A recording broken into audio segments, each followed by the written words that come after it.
অপরদিকে জোনাইয়ে বুনো হাতির উপদ্রব। ভোর রাতে চিলেগ্রামে হানা দেয় হাতির দল, লন্ডভন্ড করে দেয় একাধিক বাড়ি এবং দোকানঘর, তছনছ করে দেয় ধানের গোলা। খবর দেওয়ার পরও আসেনি বন বিভাগ, এমনটাই অভিযোগ করছেন ভুক্তভোগী পরিবারগুলি।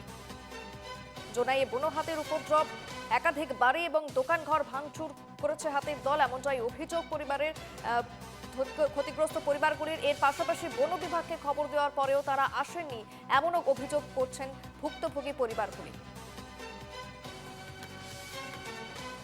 আজি ৰাতিপুৱা ৩টা বজাত হাতী আহি কিনি চব ঘৰকেইটা ভঙাই দিলে। না খেদিব নোৱাৰে, উপায় নাই। কি এনেকুৱা হ'লে কি হ'ব জানো, ফৰেষ্ট বিভাগে কি কৰি আছে জানো। এতিয়া ইহঁতে সাৱধান জনাব লাগে ইহঁতকে। এতিয়া যিকণ উপদ্ৰৱ হৈছে হাতীকেইটা, এতিয়া 2 মাহ চলি আছে, সাৱধান কৰিয়ে আছে মানে। নাই একো লোৱা নাই ইহঁতক, জনালেও ইহঁতে ভাতে নিদিয়ে। মোৰ যে ঘৰৰ চব ভাঙিলে, টিং চিং ভাঙিলে, চলাৰ এটা ভাঙিলে, আৰু মানুহটো কোনে পৰে বাচিলে আৰু। হাতীটো আপোনাৰ হিচাপে নাই, সেইফালেও বাহিৰত 2টা 3টা আছিলে, ইয়াত একটা সোমাইছে। খেদিলেও বয়ে নাখায়। এনেকুৱা হাতী দিনক দিনে মানে এক বাঢ়িছিলে গাঁৱত, কেইবাটাও হ'ল।